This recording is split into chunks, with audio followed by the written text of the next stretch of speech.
Welcome back to Consider This. I'm Melisa Idris. I'm chatting tonight with Professor Sabina Alkire, who directs the Oxford Poverty and Human Development Initiative, a research centre in the Department of International Development at the University of Oxford. Just before the break, Professor Sabina, you talked about Malaysia not being part of this multidimensional poverty index, right? The global global MPI. Why is Malaysia not involved in this? So we use data that are publicly accessible, and so we use demographic and health surveys funded by USAID and multiple indicator cluster surveys for about 93 countries. And then PAPFAM for a couple, and then national data sets for China and Mexico and Brazil and Ecuador and Jamaica.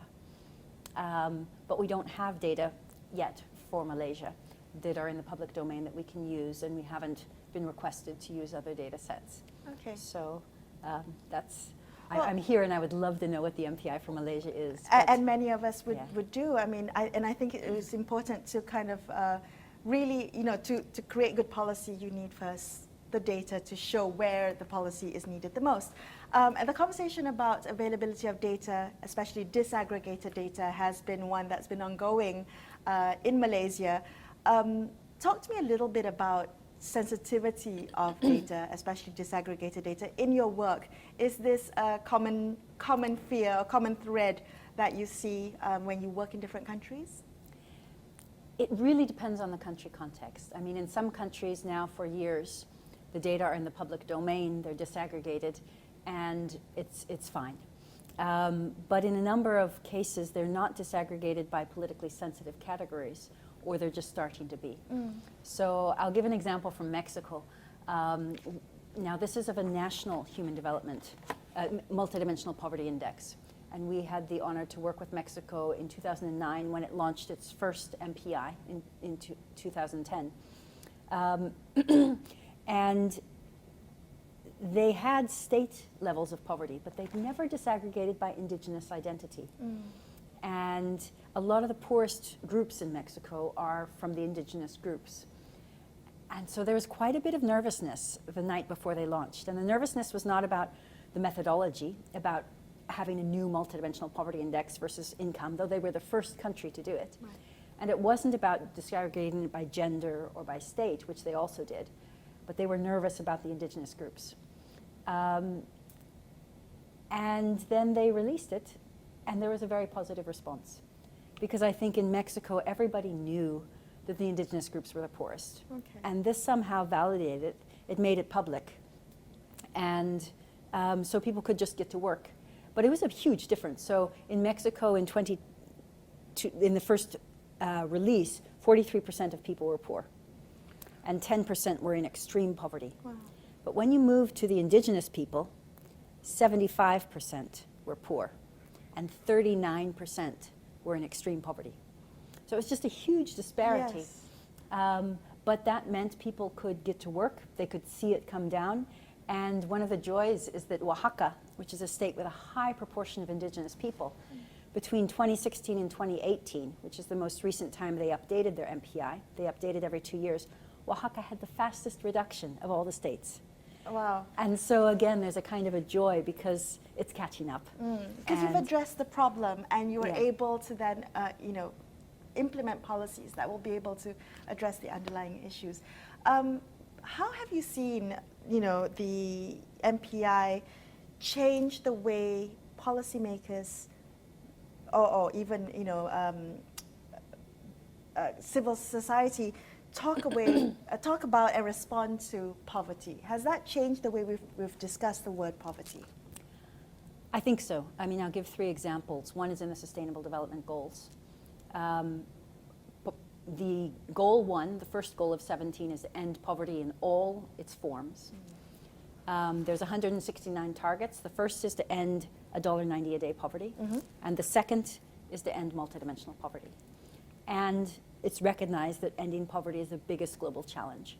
And so that recognition that there's a multidimensionality to poverty is embedded in the SDGs.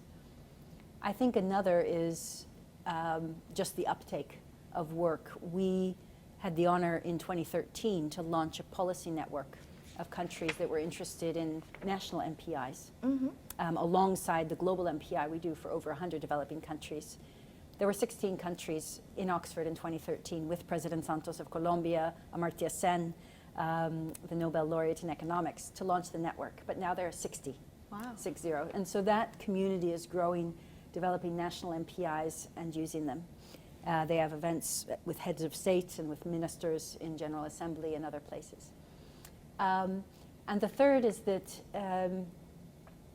I think that there's what people find valuable in the multidimensional measure is two different things. One is tractability and the other is visibility. So tractability, the indicators of the MPI are things like putting children in school, water, sanitation, or whatever services are needed. They're things that regularly governments, NGOs, private sector groups do. And the joy of the MPI is that if you reduce any deprived dimension of a poor person, MPI goes down that year. Okay. If you put a child in school, the child has to finish school, go out, get a job until income poverty goes down. So there's a big lag. Right. But the MPI is visible, direct, and you can get it down. I'll give an example. In 2010 and 2008, 2010, Mexico updated their MPI after the 2008 financial crisis. Income poverty went up. Food insecurity went up because of the food price shock. But the 5 other indicators of the Mexican MPI went down. So it could make visible kinds of progress that the government was doing that monetary poverty couldn't. So that's sorry, one. Yes, okay. And the second? So the other is that it's visible. So people call it a high resolution lens because you can have a national average. So Mr. or Mrs. President, Prime Minister can say poverty went down and give a ballpark figure. But then you can disaggregate it by state or province. And then you can break it apart by each of the indicators. Wow. And so that means that if I'm the governor of this area, I know what poverty looks like in my area. If I'm the person in charge of health within a state, I know what my indicators look like.